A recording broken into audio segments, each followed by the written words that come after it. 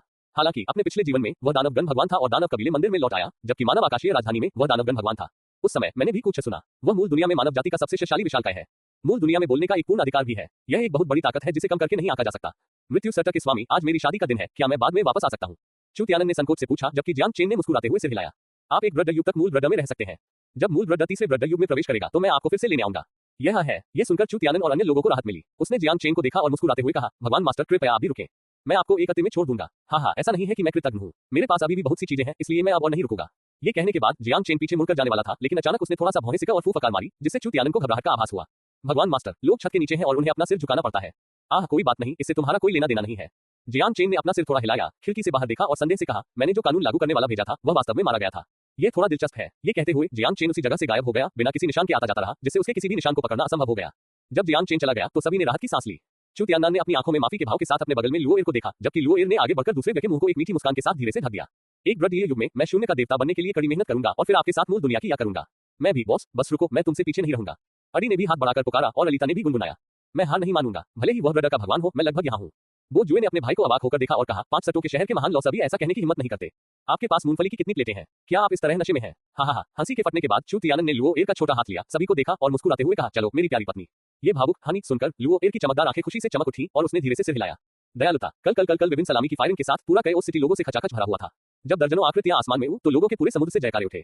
नेता। जब चू तियानन और लुओ एर कई सिटी मैंशन के सामने लाल मंच पर उतरे तो नीचे लोगों के अंतहीन समुद्र को देखते हुए, जो एक दूसरे के सबसे करीब थे, वे उनके रिश्तेदार और दोस्त थे। लड़की ने महसूस किया कि उसके बगल में बैठे आदमी के हाथ थोड़े कस गए हैं। थोड़ा मुस्कुराते हुए, क्या तुम घबरा रही हो? यह मेरी पहली शादी है। थोड़ा सा, चू तियानन ने ईमानदारी से जवाब दिया, जिससे लुओ एर खुद को हंसने से रोक नहीं पाई। मानव जाति में मेरी सबसे बड़ी शादी में शामिल होने के लिए आप सभी का धन्यवाद। मैं 5 सटों के शहर का स्वामी हूँ, इस शादी का मेजबान। उसी समय 5 सटों के शहर का स्वामी समारोह के मास्टर की तरह कपड़े पहने हुए आगे बढ़ा, लोगों के समूह को देखा जो धीरे धीरे शांत हो रहे थे और गर्व से बोला, घोषणा की, मैं घोषणा करता हूँ कि शून्य के देवता चू तियानन और लुओ स्वर्ग के देवता लुओ एर की शादी अब शुरू होगी। पूरी किताब बैंगनी प्रकाश की एक किरण अचानक बड़े कमरे में फैल गई। सभी ने पीछे मुड़कर देखा और बैंगनी रंग के वस्त्र पहने एक युवक को देखा, जिसने एक सुंदर हरा पोशाक पहन रखी थी। महिला आई। बैंगनी वस्त्र पहने हुए व्यक्ति को देखकर कई लोग थोड़े अस्वाभाविक लग रहे थे, लेकिन जब उन्होंने उसके बगल में फेगतियानन को देखा तो उन्हें स्वाभाविक रूप से राहत महसूस हुई। हाँ, बेशक आपका स्वागत है शिक्षक, आप यहाँ हैं।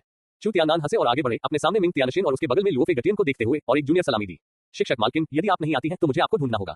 मेरी शादी आपके बिना नहीं हो सकती। ये सब अतीत की बात है। आप शून्य के देवता हैं और मेरा कोई खास चेहरा नहीं है। इसके अलावा मैं अभी भी अपराधी हूँ। मैं आपकी शादी में शामिल होने में सक्षम होने के लिए खुश हूँ। मेरी हिम्मत नहीं है। मिंग तियन भगवान ने सम्मान दिखाने के लिए थोड़ा झुका। दूसरी ओर फेगतियानन ने गुस्से से दूसरे व्यक्ति के कान पकड़े और सूंघते हुए कहा, आहिन, मैं तुम्हें चेतावनी दे रहा हूँ। अब जब तुम मेरे हो तो तुम्हें अपनी आदत बदलनी होगी। तुम्हारे शिष्य ने तुम्हें पुनर्वित किया और उसने तुम्हें ऐसा करने के लिए नहीं कहा। बस इसे आराम से करो, ठीक है? फेगतियानन का चरित्र हमेशा से ऐसा ही रहा है, जिससे मिंग तियन भगवान कुछ हद तक शदा हो गए। उसी समय 5 सटों के शहर के स्वामी धीरे से चले आए और मुस्कुराए। यार सुनो, मेरे भाई और बहन क्या कहते हैं? अब जब तुम मानव जाति में वापस आ गए हो तो तुम्हें मानव जाति का सदस्य माना जाता है। अब और दोषी महसूस मत करो। मिंग तियन भगवान ने आवाज सुनी और 5 सटों के शहर के स्वामी को देखा। उनकी आंखों में झिझक के निशान थे, लेकिन मैंने भाई हुआन तियानजाओ को मार डाला और मेरी अंतरात्मा वास्तव में बेचैन है। हाँ, तुम बदमाश, इतने लोगों के सामने कहने की हिम्मत है। मैं अपना चेहरा नहीं खोना चाहता। उसी समय कुछ ही दूरी से जोरदार हंसी की आवाज आई और यह सुनते ही भगवान मिंग तियान की पुतलियां थोड़ी सिकुड़ गई। वह इस आवाज से बहुत परिचित था। मैंने एक राजसी व्यक्ति को टीम से बाहर निकलते देखा। वह धीरे धीरे मिंग तियन भगवान के सामने आया, दूसरे व्यक्ति के कंधे को थपथपाया और मुस्कुराते हुए कहा, ठीक है बदमाश, वह तुम्हारे भाई से बहुत बेहतर है। वह हेल्थ में था। मुझे वास्तव में उम्मीद नहीं थी कि मैं तुम्हारे साथ तुरंत मारा जाऊंगा। भाई, क्या तुम मुझसे नफरत नहीं करते? भगवान मिंग तियन एक की तरह लग रहे थे, जिसने इस समय कुछ गलत किया था। वो फेगतियानन को अपने हाथ में कसकर पकड़े हुए था। ब्रड का एक देवता, वह इस समय थोड़ा घबराया हुआ लग रहा था। चलो अतीत को भूल जाते हैं। हुआन तियानजाओ मुस्कुराया और अपना सिर हिलाया और कहा। ये सुनकर मिंग तियन भगवान ने 5 सटों के शहर के स्वामी को देखा, फिर हुआन तियन सीट को और अंत में खुद को रोक नहीं सका और खुद को दोनों के बीच में फेंक दिया, कसकर पकड़ लिया। बड़े भाई, दूसरे भाई, मुझे माफ करना। मिंग तियन भगवान अपने पूरे जीवन में एक सख्त आदमी रहे हैं, लेकिन अंत में 5 सटों के शहर के स्वामी और हुआन तियानजाओ से प्रभावित थे। इस दृश्य ने कई लोगों को चुपके से चुप भी करा दिया। मिंग तियन भगवान भी पूर्व अराजकता के भगवान थे। वह 5 सटों के शहर के स्वामी और हुआन तियानजाओ सभी सबसे पुराने मजबूत आदमी थे, इसलिए भाईचारे का रिश्ता स्वाभाविक रूप से मजबूत था। चू तियानन ने सुनते हुए थोड़ा सिर हिलाया। जब लोगों के दिलों को जीतने की बात आती है तो जियांग अभी भी सबसे है। ये वह था जिसने उजाड़ आकाश सीट को पुनर्वित किया। हालांकि उसने शुरुआत में एक कीमत चुकाई, लेकिन यह उसके लिए बहुत कम महत्व का था। शून्य का देवता। अब क्या मैं गलत समय पर नहीं आया? जब माहौल आंसुओं के स्तर तक बढ़ गया था, अचानक एक अपरिचित खांसी की आवाज आई। सबसे मजबूत इंसान के रूप में चू तियानन अचानक घूम गया। अपने पीछे सभी को रोकते हुए उसकी आंखें अचानक तेज हो गईं और वह चिल्लाया, कौन? बाहर आओ। शून्य भगवान की आंखों से बच पाना चू तियानन के लिए अप्रत्याशित था, क्योंकि पूरा अराजकता शहर उसकी आत्मा की जागरूकता के तहत था। घबराओ मत, हम सभी इंसान हैं, मैं ऊपर से नीचे आया हूँ। उस समय उसी सफेद दलवादे में एक युवक धीरे धीरे सभी की दृष्टि में प्रकट हुआ। उसके पास एक अप्रत्याशित आभा थी और वह मिलनसार और स्वाभाविक था। उसने अपने हाथ में एक राजदंड पकड़ रखा था और एक सौम्य मुस्कान थी। क्या आप मूल दुनिया से एक इंसान हैं? चू तियानन ने स्वाभाविक रूप से दूसरे व्यक्ति आत्मा में उतार चढ़ाव महसूस किया, लेकिन वह दूसरे व्यक्ति शरीर में उतार चढ़ाव को नहीं देख सका और संदेह से पूछा, तुमने सही अनुमान लगाया, तुम निचले आयाम के ब्रड में एकमात्र इंसान हो जो शून्य देवता बन गए हो। चू तियानन, है ना? सफेद दलवादे वाले आदमी ने बिल्कुल अभी दुश्मनी नहीं दिखाई। इसके विपरीत उसने मुस्कुराते हुए चू तियानन को देखा और कहा, मैं हूँ, तुम कौन हो? चू तियानन ने हल्के से भौहें सिका। ऐसे बहुत कम ताकतवर लोग थे जो ऊपर से अपनी इस दायरे में उतर सकते थे। इस समय चू तियानन को छोड़कर बाकी सभी चुप थे, क्योंकि उनकी बहुत प्रति नहीं थी और वे अभी भी मूल ब्रड में बॉस का समर्थन कर सकते थे, लेकिन वे मूल दुनिया से नीचे आए लोग थे। हालांकि सभी को मूल दुनिया की गहरी समझ नहीं है, लेकिन वे जानते हैं कि यह एक रहस्यमय जगह है जिसके लिए ब्रड में अनगिनत शक्तिशाली लोग तरसते हैं। ये सुनकर सफेद दलवादे वाले सज्जन ने अपना बायां हाथ बढ़ाया और दोस्ताना ढंग से मुस्कुराया।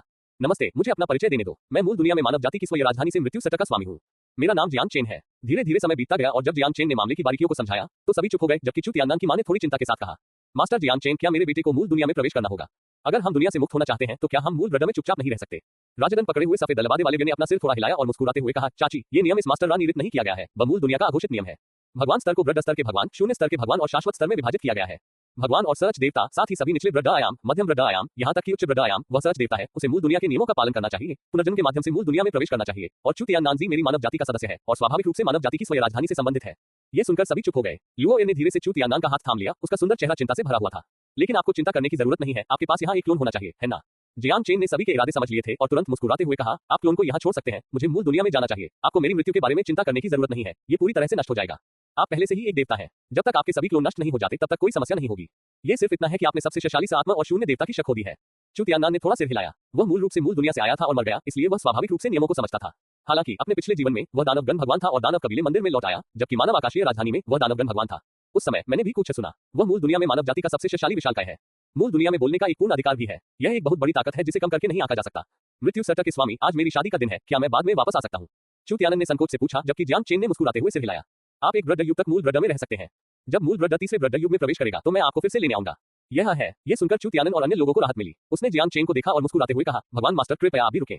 मैं आपको एक अति में छोड़ दूंगा। हाँ, ऐसा नहीं है कि मैं कृतज्ञ हूँ, मेरे पास अभी भी बहुत सी चीजें हैं, इसलिए मैं अब और नहीं रुकूंगा। ये कहने के बाद जियांग चेन पीछे मुड़कर जाने वाला था, लेकिन अचानक उसने थोड़ा सा भौहें सिका और फूंक फकार मारी, जिससे चू तियानन को घबराहट का आभास हुआ। भगवान मास्टर, लोग छत के नीचे हैं और उन्हें अपना सिर झुकाना पड़ता है। कोई बात नहीं, इससे तुम्हारा कोई लेना देना नहीं है। जियांग चेन ने अपना सिर थोड़ा हिलाया, खिड़की से बाहर देखा और संदेह से कहा, मैंने जो कानून लागू करने वाला भेजा था वह वास्तव में मारा गया था। ये थोड़ा दिलचस्प है। ये कहते हुए जियांग चेन उसी जगह से गायब हो गया, बिना किसी निशान के आता जाता रहा, जिससे उसके किसी भी निशान को पकड़ना असंभव हो गया। जब जियांग चेन चला गया तो सभी ने राहत की सांस ली। चू तियाननान ने अपनी आंखों में माफी के भाव के साथ अपने बगल में लुओ को देखा, जबकि लुओ ने आगे बढ़कर दूसरे व्यक्ति के मुंह को एक मीठी मुस्कान के साथ धीरे से ढक दिया। एक ब्रड युग में मैं शून्य का देवता बनने के लिए कड़ी मेहनत करूंगा और फिर आपके साथ मूल दुनिया की यात्रा करूंगा। मैं भी बॉस, बस रुको, मैं तुमसे पीछे नहीं रहूंगा। अड़ी ने भी हाथ बढ़ाकर पुकारा और ललिता ने भी गुनगुनाया, मैं हार नहीं मानूंगा, भले ही वह ब्रड का भगवान हो, मैं लगभग यहाँ हूँ। बो जुए ने अपने भाई को अवाक होकर देखा और कहा, 5 सटों के शहर के महान लौ सभी ऐसा कहने की हिम्मत नहीं करते। आपके पास मूंगफली की कितनी प्लेटें हैं? क्या आप इस तरह नशे में हैं? हाँ। हंसी के फटने के बाद चू तियानन ने लुओ का छोटा हाथ लिया, सभी को देखा और मुस्कुराते हुए कहा, चलो मेरी प्यारी पत्नी। ये भावुक हानि सुनकर लुओ की चमकदार आंखें खुशी से चमक उठी और उसने धीरे से सिर हिलाया। दयालुता, कल विभिन्न सलामी की फायरिंग के साथ पूरा कई सिटी लोगों से खचाखच भरा हुआ था। जब दर्जनों आकृतियां आसमान में तो लोगों के पूरे समुद्र से जयकारे उठे। नेता, जब चू तियानन और लुओ कई सिटी मैंशन के सामने लाल मंच पर उतरे तो नीचे लोगों के अंतहीन समुद्र को देखते हुए, जो एक दूसरे के सबसे करीब थे, वे उनके रिश्तेदार और दोस्त थे।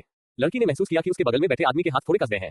थोड़ा मुस्कुराते हुए, क्या तुम घबरा रही हो? यह मेरी पहली शादी है। थोड़ा सा, चू तियाननान ने ईमानदारी से जवाब दिया, जिससे लुओ खुद को हंसने से रोक नहीं पाई।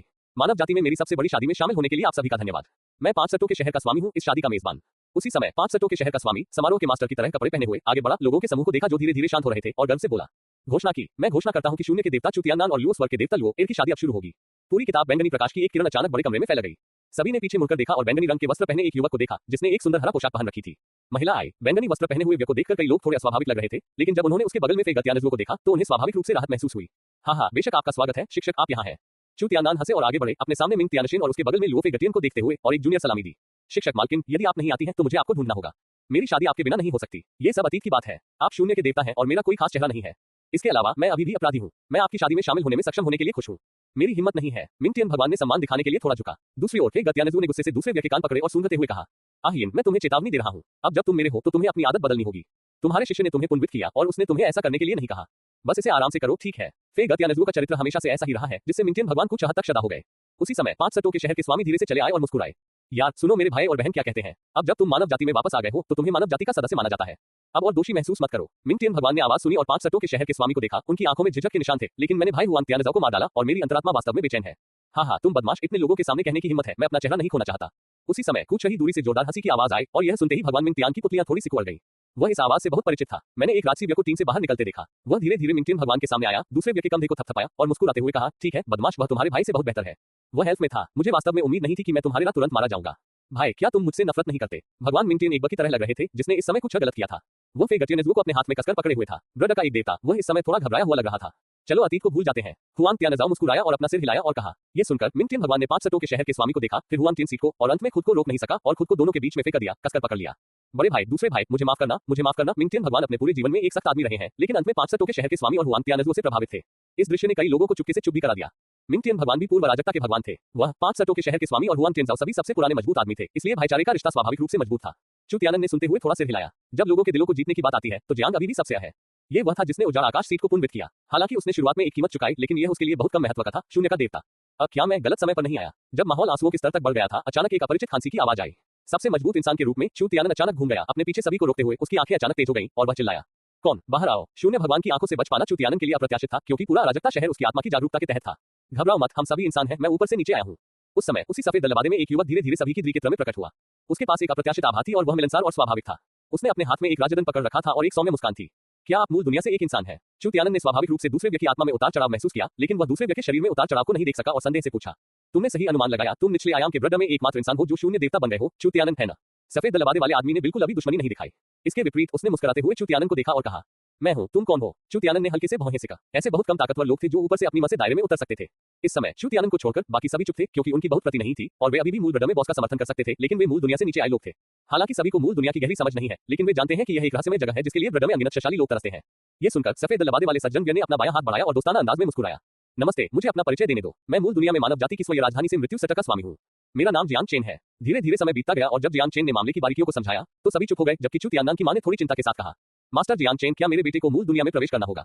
अगर हम दुनिया से मुक्त होना चाहते हैं तो क्या हम मूल ब्रह्म में चुपचाप नहीं रह सकते? राजदंड पकड़े हुए सफेद दलवादे वाले ने अपना सिर थोड़ा हिलाया और मुस्कुराते हुए कहा, चाची, ये नियम इस मास्टर नियत नहीं किया गया है, वह मूल दुनिया का अघोषित नियम है। भगवान स्तर को ब्रह्म स्तर के भगवान, शून्य स्तर के भगवान और शाश्वत स्तर में विभाजित किया गया है। भगवान और सहज देवता, साथ ही सभी निचले ब्रह्म आयाम, मध्यम ब्रह्म आयाम, यहाँ तक कि उच्च ब्रह्म आयाम, वह सहज देवता है, उसे मूल दुनिया के नियमों का पालन करना चाहिए, पुनर्जन्म के माध्यम से मूल दुनिया में प्रवेश करना चाहिए। और चू तियानन जी मेरी मानव जाति का सदस्य है और स्वाभाविक रूप से मानव जाति की स्वयं राजधानी से संबंधित है। ये सुनकर सभी चुप हो गए। लुओ ने धीरे से चू तियानन का हाथ थाम लिया, उसका सुंदर चेहरा चिंता से भरा हुआ था। लेकिन आपको चिंता करने की जरूरत नहीं है, आपके पास यहाँ एक क्लोन होना चाहिए, है ना? जियांग चेन ने सभी के इरादे समझ लिए थे और तुरंत मुस्कुराते हुए कहा, आप क्लोन को यहाँ छोड़ सकते हैं, मुझे मूल दुनिया में जाना चाहिए। आपको मेरी मृत्यु के बारे में चिंता करने की जरूरत नहीं है, ये पूरी तरह से नष्ट हो जाएगा। आप पहले से ही एक देवता हैं। जब तक आपके सभी क्लोन नष्ट नहीं हो जाते तब तक कोई समस्या नहीं होगी। ये सिर्फ इतना है कि आपने सबसे शक्तिशाली आत्मा और शून्य देवता की शक खो दी है। चू तियानन ने थोड़ा सिर हिलाया। वह मूल रूप से मूल दुनिया से आया था और मर गया, इसलिए वह स्वाभाविक रूप से नियमों को समझता था। हालांकि अपने पिछले जीवन में वह दानवगण भगवान था और दानव कबीले मंदिर में लौट आया, जबकि मानव आकाशीय राजधानी में वह दानवगण भगवान था। उस समय मैंने भी कुछ सुना। वह मूल दुनिया में मानव जाति का सबसे शक्तिशाली विशालकाय है। मूल दुनिया में बोलने का एक पूर्ण अधिकार भी है। यह एक बहुत बड़ी ताकत है जिसे कम करके नहीं आंका जा सकता। मृत्यु सटक के स्वामी, आज मेरी शादी का दिन है, क्या मैं बाद में वापस आ सकता हूँ? चू तियानन ने संकोच से पूछा, जबकि जियांग चेन ने मुस्कुराते हुए सिर हिलाया। आप एक ब्रह्म युग तक मूल ब्रह्म में रह सकते हैं। जब मूल ब्रह्म तीसरे ब्रह्म युग में प्रवेश करेगा तो मैं आपको फिर से लेने आऊंगा। यह है। ये सुनकर चू तियानन और अन्य लोगों को राहत मिली। उसने जियांग चेन को देखा और मुस्कुराते हुए कहा, भगवान मास्टर, कृपया आप भी रुकें। मैं आपको एक अति में छोड़ दूंगा। हाँ, ऐसा नहीं है कि मैं कृतज्ञ हूँ, मेरे पास अभी भी बहुत सी चीजें हैं, इसलिए मैं अब और नहीं रुकूंगा। ये कहने के बाद जियांग चेन पीछे मुड़कर जाने वाला था, लेकिन अचानक उसने थोड़ा सा भौहें सिका और फूफकार मारी, जिससे चू तियानन को घबराहट का आभास हुआ। भगवान मास्टर, लोग छत के नीचे हैं और उन्हें अपना सिर झुकाना पड़ता है। कोई बात नहीं, इससे तुम्हारा कोई लेना देना नहीं है। जियांग चेन ने अपना सिर थोड़ा हिलाया, खिड़की से बाहर देखा और संदेह से कहा, मैंने जो कानून लागू करने वाला भेजा था वह वास्तव में मारा गया था। ये थोड़ा दिलचस्प